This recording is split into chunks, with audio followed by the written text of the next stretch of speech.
గ్రామ పంచాయతీ ఎన్నికల్లో కాంగ్రెస్ పార్టీ హవా కొనసాగుతోంది. అధికార పార్టీ హవా కొనసాగుతుండడం విశేషం.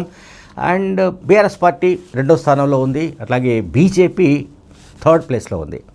సరిగ్గా ఈ మధ్యన జరిగిన జూబ్లీ హిల్స్ అసెంబ్లీ నియోజకవర్గంలో ఏవైతే ఫలితాలు వచ్చాయో, ఫస్ట్ ప్లేస్లో కాంగ్రెస్ వచ్చింది. కాంగ్రెస్ గెలిచిన సంగతి మనకు తెలుసు, ఆ కాన్స్టిట్యున్సీ.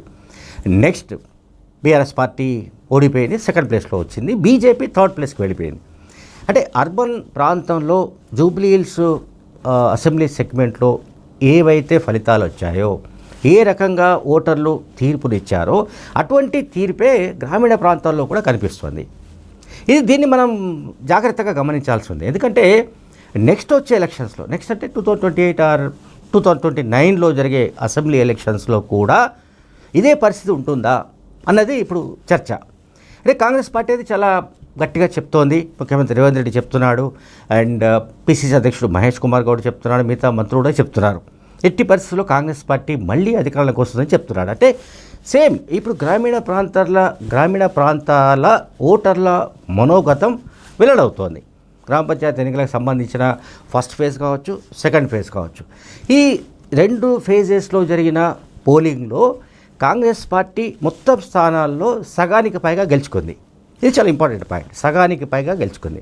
సో బీఆర్ఎస్ పార్టీ కూడా బాగానే పెర్ఫామ్ చేస్తున్నట్టుగా బీఆర్ఎస్ పార్టీకి వచ్చిన సీట్ల స్థానాన్ని బట్టి మనకు అర్థమవుతుంది. అయితే బీఆర్ఎస్ పార్టీ సరే ప్రచారంలో అంటే ప్రాపగండాకు సంబంధించిన టెక్నిక్స్లో ఆ పార్టీ మొదటి నుంచి కాంగ్రెస్ పార్టీ కంటే పైచేయిగా ఉంది కనుక పలు జిల్లాల్లో ఎగసిన గులాబీ జెండా అనో, కాంగ్రెస్ పార్టీకి ముచ్చెమటలు పడుతున్నాయనో, లేకపోతే కాంగ్రెస్ జోరుకు మొత్తం చెయ్యి విరిగిపోయిందనో, కాంగ్రెస్ పార్టీ చెయ్యి విరిగిపోయిందనో, బీఆర్ఎస్ హవా కొనసాగుతుందనో, ఈ రకంగా బీఆర్ఎస్ శిబిరం పెద్ద ఎత్తున ప్రచారాన్ని కొనసాగిస్తోంది. బీఆర్ఎస్ పార్టీ మీడియాలో కానీ, బీఆర్ఎస్ పార్టీకి సంబంధించిన సోషల్ మీడియా కానీ, ఆ పార్టీకి సంబంధించిన ప్రాయోజిత మీడియాలో ఈ ప్రచారాన్ని హోరెత్తిస్తున్నారు. అది ఒక డిఫరెంట్ ఇష్యూ.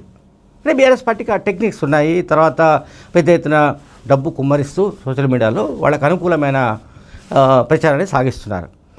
ఇంకా చెప్పాలంటే వాళ్ళకి సంబంధించిన మీడియాలో జరుగుతున్న ప్రచారంలో అసలు కాంగ్రెస్ కంటే కూడా తామే ఎక్కువ సీట్లు గెలుచుకున్నామేమో, అంటే బీఆర్ఎస్ పార్టీ ఎక్కువ గెలుచుకున్నదేమో అనే ఒక అనుమానం కావచ్చు, లేకుంటే ఒక అభిప్రాయం కానీ ప్రజల్లో వచ్చే విధమైన క్యాంపెయిన్ జరుగుతోంది.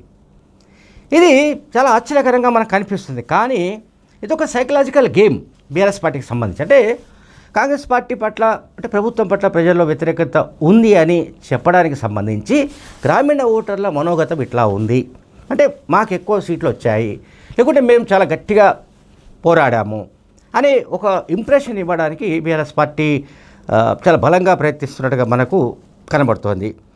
అండ్ అంటే అసెంబ్లీ ఎన్నికల్లో బీఆర్ఎస్ పార్టీ పూర్తిగా చిత్తైన సంగతి మనకు తెలుసు.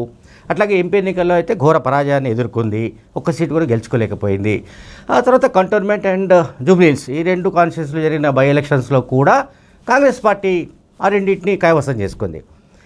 అందువల్ల బీఆర్ఎస్ పార్టీ నిజంగానే క్యాడర్ కూడా చాలా నిరుత్సాహంలో ఉంది, నిస్పృహలో కూరుకుపోయింది.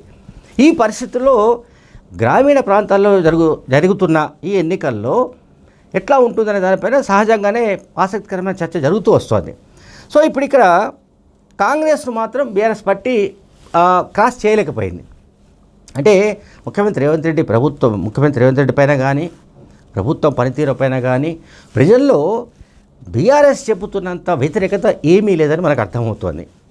ఒకటి ప్రధానంగా వైట్ రేషన్ కార్డ్స్ కావచ్చు, సన్నబియ్యం కావచ్చు, లేకపోతే ఇందిరమ్మ ఇళ్ళు కావచ్చు, ఇంకా అనేక కార్యక్రమాలు, మహిళలకు ఉచిత బస్ ప్రయాణం కావచ్చు, వీటన్నిటి వల్ల కూడా మేబీ గ్రామీణ ప్రాంతాల్లోని ప్రజలు కాంగ్రెస్ వైపుకే మొగ్గు చూపుతున్నట్టుగా మనకు చాలా స్పష్టంగా ఈ ఫలితాలన్నీ మనకు కనిపిస్తున్నాయి.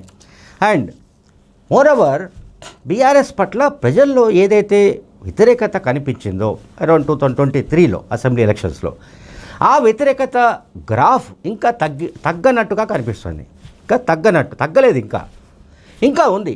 ఎందుకంటే గ్రామ పంచాయతీలకు నిధులు ఇవ్వకపోవడం కానీ, లేకపోతే ఇంకా అనేక ఇష్యూస్ ఉన్నాయి వాళ్ళకి సంబంధించి. అంటే బీఆర్ఎస్ పార్టీకి సంబంధించి మనం చెప్పుకోవడానికి, అంటే వాళ్ళ హయాంలో ఆ 10 ఏళ్ల కాలంలో జరిగిన సమస్య అంతా ఏమిటి? ఒకటి, గ్రామ పంచాయతీలకు నిధులు ఇవ్వలేదు. అట్లాగే బిల్లులు ఏవైతున్నాయో అవన్నీ కూడా పెండింగ్లో పెట్టేశారు, అవి ఇవ్వలేదు. అండ్ ఇంకా చెప్పాలంటే అన్ఎంప్లాయ్మెంట్కి సంబంధించిన ఇష్యూను కూడా వాళ్ళు సరిగ్గా అడ్రస్ చేయలేకపోయారు, అంటే దాన్ని సరిగ్గా సాల్వ్ చేయలేకపోయారు నిరుద్యోగ ఇష్యూని. అండ్ ముఖ్యమంత్రిగా అప్పటి కేసీఆర్ ప్రగతి భవన్కు ఎవరిని రానివ్వకుండా చేయడం కానీ, ప్రజల్ని కలవకుండా ఉండడం కానీ, ఈ ఇష్యూస్ అన్నీ కూడా అసెంబ్లీ ఎలక్షన్స్లో ప్రభావం చూపాయి. ఇప్పుడు కూడా ఏవైతే అప్పుడు ప్రభావం చూపిన అంశాలు ఏవైతే ఉన్నాయో ఇప్పుడు కూడా అవే అంశాలు ప్రభావితం చేస్తున్నట్టుగా మనకు కనబడుతోంది. అందుకే నేను చెప్తున్నాను, కాంగ్రెస్ పార్టీని క్రాస్ చేసి ఎక్కువ సీట్లను బీఆర్ఎస్ పార్టీ సాధించుకోలేకపోయింది. సరే, గట్టి పోటీని ఇచ్చిన మాట నిజమే కొన్ని ప్రాంతాల్లో, కొన్ని జిల్లాల్లో. కనుక కాంగ్రెస్ పార్టీ కూడా రివ్యూ చేసుకోవాల్సి ఉంది, కాంగ్రెస్ పార్టీ కూడా ఆత్మపరిశీలన చేసుకోవాల్సి ఉంది, ప్రభుత్వం కూడా ఆత్మపరిశీలన చేసుకోవాల్సి ఉంది. ఎక్కడెక్కడ మనం ల్యాప్స్ అయ్యాము, ఎందుకు బీఆర్ఎస్ పార్టీ తిరిగి పుంజుకునే విధమైన పోటీని ఇస్తోంది, అంటే ప్రతిపక్షంగా బీఆర్ఎస్ పార్టీ ఒప్పులు చేస్తుందా, తప్పు చేస్తుందా, ఉద్యమాలన్నీ కూడా కల్పితమా, లేకపోతే నకిలీయా, లేకపోతే ప్రభుత్వం పైన కృత్రిమంగా వ్యతిరేకతను సృష్టించడానికి ప్రయత్నిస్తుందా, ఇవన్నీ వేరే విషయాలు. కానీ మనకి ఎప్పుడైనా కూడా అంకె అనే ఇంపార్టెంట్, సంఖ్య ఇంపార్టెంట్. సో ఇక్కడ సంఖ్యాపరంగా చూస్తే ఆల్మోస్ట్ అంటే తగ్గఫర్గా పోటీకి వచ్చినట్టుగా కనబడుతుంది, అంటే పోటీ పడినట్టుగా కనిపిస్తుంది బీఆర్ఎస్ పార్టీ. కనుక బీఆర్ఎస్ పార్టీ పనితీరును కాంగ్రెస్ పార్టీ ఎట్టి పరిస్థితులు తక్కువ అంచనా వేయడానికి వీల్లేదు. కనుక ఎక్కడైనా ఏమైనా లోటుపాట్లు ఉంటే వాటిని సరిదిద్దుకొని ఈ 3 ఏళ్లలో మళ్ళీ రెక్టిఫై చేసుకొని ముందుకు వెళ్ళవలసిన పరిస్థితి కాంగ్రెస్ పార్టీకి ఉంది. కాంగ్రెస్ పార్టీ తాము ఎట్లాగో అధికారంలోకి వస్తాము అనే ఒక ఓవర్ కాన్ఫిడెన్స్లో కనుక వెళితే కాంగ్రెస్ పార్టీ నష్టపోయే అవకాశం ఉంటుంది. కనుక ఖచ్చితంగా ఈ రకమైన మెథడాలజీ, అంటే బీఆర్ఎస్ పార్టీ ఏ రకంగా గ్రామ పంచాయతీ ఎన్నికల్లో పెర్ఫామ్ చేసింది, ఎందుకు వాళ్ళకి ఇన్ని సీట్లు వచ్చాయి 2 ఫేజెస్లో కూడా, 3rd ఫేజ్లో ఎట్లా ఉంటుంది ఏంటి, వీటన్నిటిని కూడా రివ్యూ చేసుకొని 1కి 2 సార్లు పునశ్చరణ చేసుకొని మళ్ళీ అంటే బాగా పెర్ఫామ్ చేయగలగాలి. అంటే బీఆర్ఎస్ పార్టీని పూర్తిగా జీరో చేయగలిగితే తప్ప అది కాంగ్రెస్ పార్టీకి రేపు భవిష్యత్తులో జరిగే అసెంబ్లీ ఎలక్షన్స్లో కాంగ్రెస్ పార్టీ 2సారి అధికారంలోకి వచ్చే అవకాశాలు కనిపిస్తున్నాయి.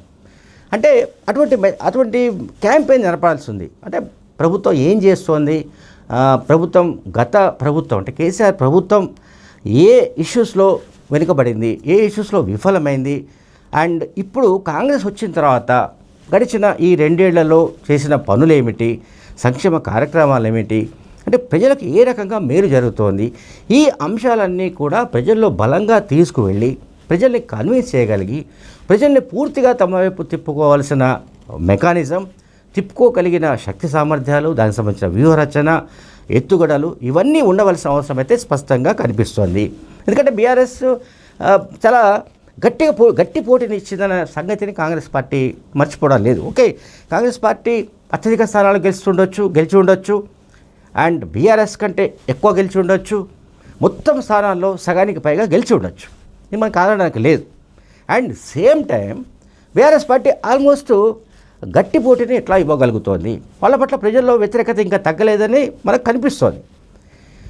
సో దీన్ని ఇంకా చాలా డెప్త్గా, లోతుగా స్టడీ చేసి ఏ రకంగా మనం నెక్స్ట్ టైం ఎలక్షన్స్లో అధికారంలో రావడానికి, ఎందుకంటే mood of the rural people is more important. ఎన్నికల రణరంగంలో గ్రామీణ ప్రాంతాల ఓటర్ల మనోభావాలు చాలా ముఖ్యమైనవి. అవి గ్రామ పంచాయతీల ఎన్నికల్లో పార్టీల రహితంగా ఎన్నికలు జరిగినప్పటికీ కూడా ఫలానా కాన్స్టిట్యున్సీలో బీఆర్ఎస్ పార్టీ ఇన్ని స్థానాలు గెలిచింది, ఫలానా కాన్స్టిట్యున్సీలో కాంగ్రెస్ పార్టీ మద్దతు ఇచ్చిన వాళ్ళు గెలిచారు అని మనం ఎందుకు అంటున్నాము? పార్టీ రహితంగా ఎన్నికలు జరుగుతున్నప్పటికీ కూడా ఈ పార్టీలకు సంబంధించిన ప్రమేయం ఉంది, ఆ పార్టీలు సపోర్ట్ చేసిన వ్యక్తులు అక్కడ పోటీ చేశారు. కనుక ఖచ్చితంగా ఈ పరిణామాలను, ఈ ఫలితాలను కాంగ్రెస్ పార్టీ 1కి 10 సార్లు సమీక్షించుకోవాల్సిన అవసరం అయితే కనిపిస్తుంది. Thank you very much.